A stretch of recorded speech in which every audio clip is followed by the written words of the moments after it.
ഇറാനിലെ പ്രക്ഷോഭത്തിന് പിന്നാലെ ഗൾഫ് മേഖലയിലും ആശങ്ക.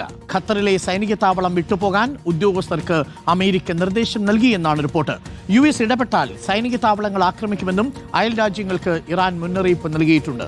ഇന്ത്യക്കാർ ഇറാൻ വിടണമെന്ന് കേന്ദ്ര വിദേശകാര്യ മന്ത്രാലയവും അറിയിച്ചു.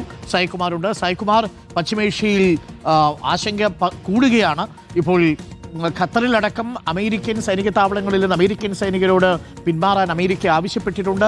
ഏതെങ്കിലും തരത്തിൽ അമേരിക്ക ഇറാനിൽ ഇടപെട്ടാൽ ഇറാൻ ഖത്തറടക്കമുള്ള ഗൾഫ് രാജ്യങ്ങളിലെ അമേരിക്കൻ താവളങ്ങളെയും ആക്രമിക്കുമെന്നുള്ളതാണ് ഇപ്പോൾ പുറത്തുവരുന്ന വിവരം.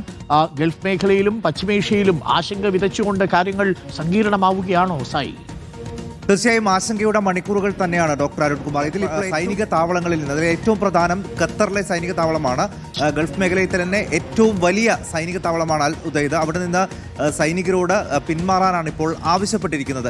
ഏതെങ്കിലും ഘട്ടത്തിൽ ഒരു സൈനിക നടപടി ഇറാനിൽ ഉണ്ടായാൽ ഇറാൻ തിരിച്ചടിക്കുക സ്വാഭാവികമായും അവർക്ക് ഏറ്റവും അടുത്ത് എന്ന രീതിയിൽ അൽ ഉദൈദ താവളം തന്നെയായിരിക്കും. അത് മുൻകൂട്ടി കണ്ടുകൊണ്ടാണ് ഇപ്പോൾ അമേരിക്കയുടെ ഒരു നടപടി എന്ന് ഇപ്പോൾ ലോകം സംശയിക്കുന്നുണ്ട്. അതുകൊണ്ട് അമേരിക്ക ഏതെങ്കിലും തരത്തിൽ ഇടപെടാൻ പോവുകയാണോ എന്നൊരു ആശങ്ക ഇപ്പോൾ എല്ലാ ലോകരാജ്യങ്ങൾക്കിടയിലും ഉണ്ടായിട്ടുണ്ട്. പക്ഷേ ഇതൊരു സ്വാഭാവിക നടപടി എന്ന് പറഞ്ഞ് ലഘൂകരിക്കാൻ ഖത്തർ ഇപ്പോൾ ശ്രമിക്കുകയും ചെയ്യുന്നുണ്ട്. ഇറാനാണെങ്കിൽ അമേരിക്ക ഏതെങ്കിലും തരത്തിൽ ഒരു ആക്രമണത്തിന് മുതിർന്നാൽ കനത്ത തിരിച്ചടി ഉണ്ടാകും. അത് ഈ സൈനിക താവളങ്ങൾക്ക് നേരെ ആക്രമിച്ചുകൊണ്ടായിരിക്കും തങ്ങളുടെ മറുപടി ഉണ്ടാവുക എന്ന് ഇപ്പോഴും ആവർത്തിച്ച് പറയുന്നുണ്ട്. അവരുടെ ഭാഗത്തു നിന്നുള്ള പ്രതികരണം വരികയും ചെയ്യുന്നുണ്ട്. അവർ പൂർണ്ണമായും ഇസ്രയേലിനെയാണ് ഇപ്പോൾ കുറ്റപ്പെടുത്തുന്നത്.